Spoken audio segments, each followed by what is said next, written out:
भगवान श्री कृष्ण ने अलग अलग मौकों पर अलग अलग तरह के कर्म को महत्व दिया है। कभी वो युद्ध से बचने को कहते हैं तो कभी खुद अर्जुन से युद्ध करने को कहते हैं। आखिर उनके अनुसार धर्म क्या है, आइए जानते हैं। भगवान श्री कृष्ण के अनुसार धर्म क्या है? क्या किसी की जान लेना इंसान का धर्म होता है? श्री कृष्ण के जीवन में बहुत लोगों ने उनसे यह सवाल पूछा था। जब द्रौपदी का विवाह होने वाला था तो उन्होंने हर संभव कोशिश की कि द्रौपदी का विवाह 5 पांडवों से हो। उस वक्त द्रौपदी ने उनसे पूछा, आपको पता है धर्म क्या है? एक बार कृष्ण ने भीम से कहा था, हस्तिनापुर दुर्योधन के लिए छोड़ दो, चलो हम नया नगर बसाएंगे।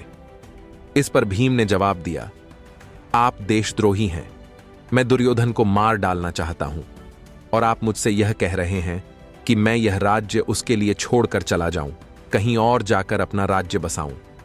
धर्म के बारे में आप क्या जानते हैं? अर्जुन और बहुत से दूसरे लोगों ने भी ऐसे ही सवाल उठाए। लोगों ने कृष्ण से पूछा, क्या आपको वास्तव में पता है कि धर्म क्या है? कृष्ण ने हर किसी को धर्म के बारे में विस्तार से समझाया। मैं उनके एक एक उत्तर की बात तो नहीं करूंगा, लेकिन उन्होंने सामान्य तौर पर यह कहा कि अभी इस पल के कर्म के मामले में धर्म क्या है, यह मैं भी नहीं जानता, क्योंकि कर्म परिस्थितियों पर आधारित होते हैं।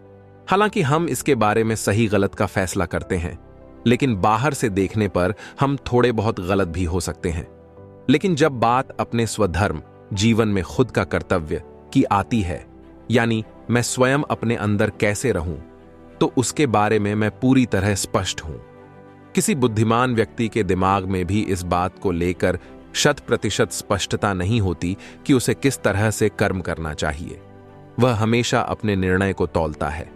अगर आप बाकी जीवों के नजरिए से देखने की कोशिश करेंगे तो पाएंगे कि हम जो भी करते हैं, हमारा अस्तित्व, हमारा खान पान, हमारा जीवन, हमारा सांस लेना, सब कुछ किसी न किसी तरह से उन जीवों के साथ अन्याय ही है।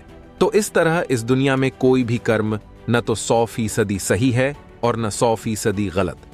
आपको बस यह देखना है कि आपके कर्मों से ज्यादा लोगों का भला हो और फिर उसी हिसाब से कर्म करिए।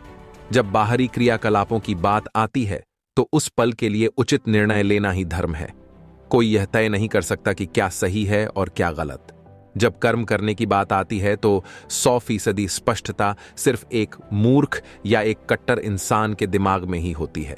बाकी सभी लोग हमेशा अपने निर्णय को तौलते हैं कि क्या सही है और क्या गलत। कोई दूसरा तरीका ही नहीं है। इस सृष्टि की प्रकृति ही ऐसी है। अब आप किसी की हत्या की बात कर रहे हैं, जरा सोच कर देखिए। जब आप खाते हैं तो आप किसी की हत्या कर रहे होते हैं। जब आप सांस लेते हैं तो आप किसी की जान ले रहे होते हैं। जब आप चलते हैं तो भी पैरों तले किसी जीव की जान लेते हैं।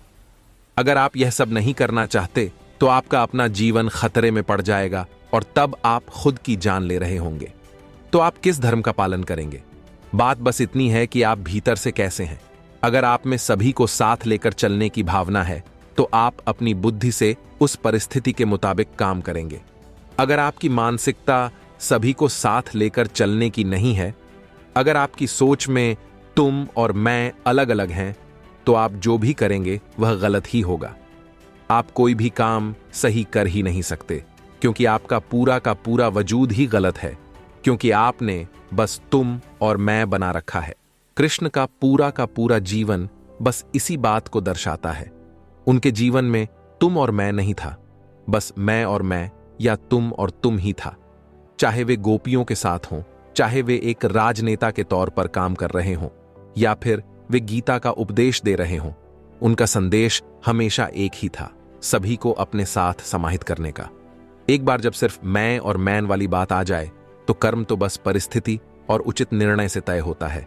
कोई भी कर्म 100% सही या 100% गलत नहीं हो सकता। लेकिन जैसा कि कृष्ण ने हमेशा इस बात पर जोर दिया और मैं भी हमेशा यही कहता हूं कि स्वधर्म यानी अपने अंदर कैसे होना है, इस मामले में आप 100% स्पष्ट हो सकते हैं।